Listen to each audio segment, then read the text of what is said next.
Ever thought about what it would be like to paint with melted wax? Or to sculpt with pure color? Well, today we're going to dive into an ancient art form that does just that. It's called encaustic, and believe it or not, it's literally the art of painting with fire. So look at this. It's not quite paint, is it? And it's not exactly sculpture either.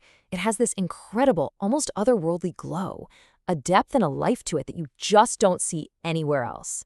What you're actually looking at is molten beeswax fused together with vibrant pigment, and the result is this permanent, glistening surface. Just beautiful. So just imagine for a second, a paint that doesn't dry. Instead, it just cools and hardens, almost instantly. And get this, it's a medium you can remelt, you can carve into it, you can build it up into 3 dimensions anytime you want. That, right there, is the unique magic of encaustic. And that's exactly what we're going to get into today. All right, so here's how we're going to break it all down. First, we'll cover the basics. What is encaustic anyway? Then we're going to peek into an artist's studio, check out the tools of the trade.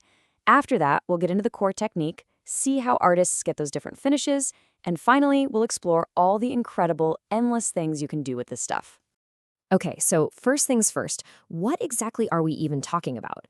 Let's dig into the DNA of this pretty incredible and ancient medium. The secret is actually right there in the name.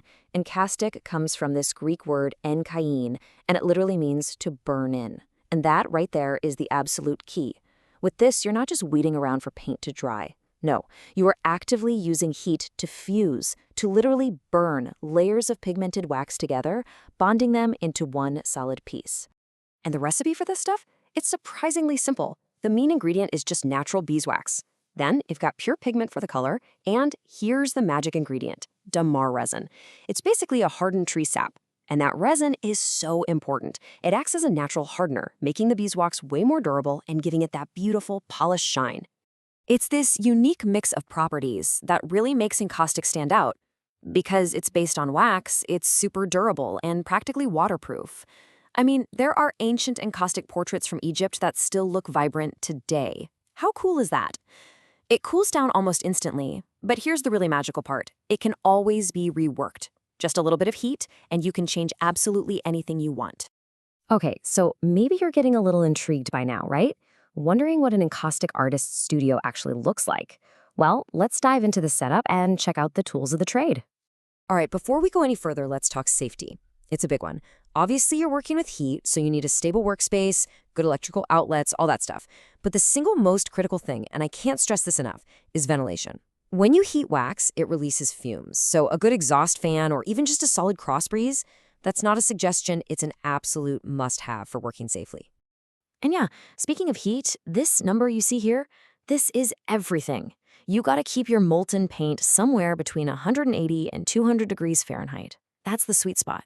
It's hot enough to work with, but not so hot that you're creating a bunch of nasty fumes.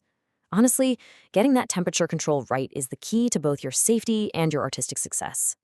So, to do that burning in we talked about, you're going to need a fusing tool. The 2 big ones are the heat gun and the torch. Think of the heat gun as your tool for gentle, controlled hot air. It's perfect for getting those really smooth, almost enamel-like surfaces. A torch, on the other hand, well, that gives you an intense, direct flame. You can use that to manipulate the wax in some really dramatic ways. And hey, you can't just grab any old paintbrush for this. Remember, you're dipping it into wax that's almost 200 degrees. Any synthetic bristles would just melt. It'd be a mess. That's why artists use natural bristle brushes, like hake brushes. They can handle the heat, and they're great for applying that molten paint nice and smooth. Okay, we've got our tools, we've got our setup, so let's get to the heart of it all, the fundamental technique. It's really like a dance between the artist and the heat. The whole thing really just boils down to this simple 3-step rhythm that you repeat over and over again. Step 1, apply a layer of molten paint. Step 2, add another layer. And then, step 3, the most important step, you fuse them together with heat. Every single layer has to be gently melted into the one beneath it. That's how you create one single stable piece of art. So it all starts when you dip your brush into that hot liquid color and just sweep it onto your surface, which is usually a wooden board.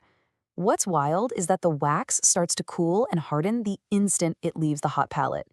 It makes the whole process feel so immediate, so direct. And then comes that all-important step, fusing. As you pass your heat gun or torch over the surface, you'll see it start to glisten and shine.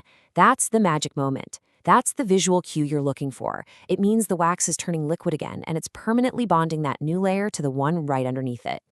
So once you really get the hang of that basic loop, apply, layer, fuse, a whole new world of control opens up. This is where we start to see how artists can really manipulate the surface to get the exact look and feel they're going for.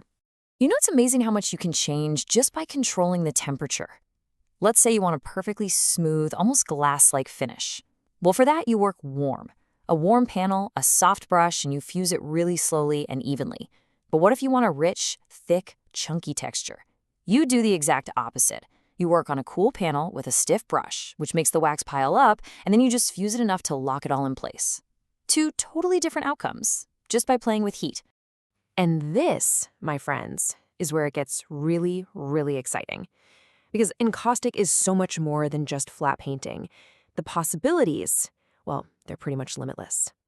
I mean, the list of things you can do is just astounding. Artists can scrape down into the wax, they can embed objects right into the surface, they can transfer printed images onto it, and they can even use it for fully three-dimensional sculptures. The wax acts as both a paint and an adhesive, which just blows the doors wide open for mixed media stuff.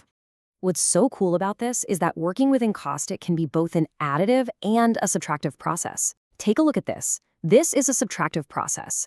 The artist is using a tool to literally scrape and carve away the top layers. By doing that, they're excavating the colors and marks that were hidden underneath, kind of revealing the painting's own history. And then on the flip side, you've got the additive process. And just, wow, look at this incredible surface. By piling on these thick, almost sculptural layers of wax, artists can literally build the painting out from the board, creating these textures that you just could not get with regular paint. No way. This quote just hits the nail on the head, doesn't it? No other medium allows such tremendous textural possibilities. That's because the ability to build up, carve away, remelt, and shape the paint, it gives encaustic a range of textures that is just unmatched. It really is a painter's medium and a sculptor's medium, all rolled into one. So, you think about it, from ancient Greek warships all the way to modern art galleries, encaustic has proven itself to be one of the most versatile and long-lasting mediums in all of art history. It's an ancient art form with absolutely limitless modern possibilities, which really only leaves one question, doesn't it? What would you create with it?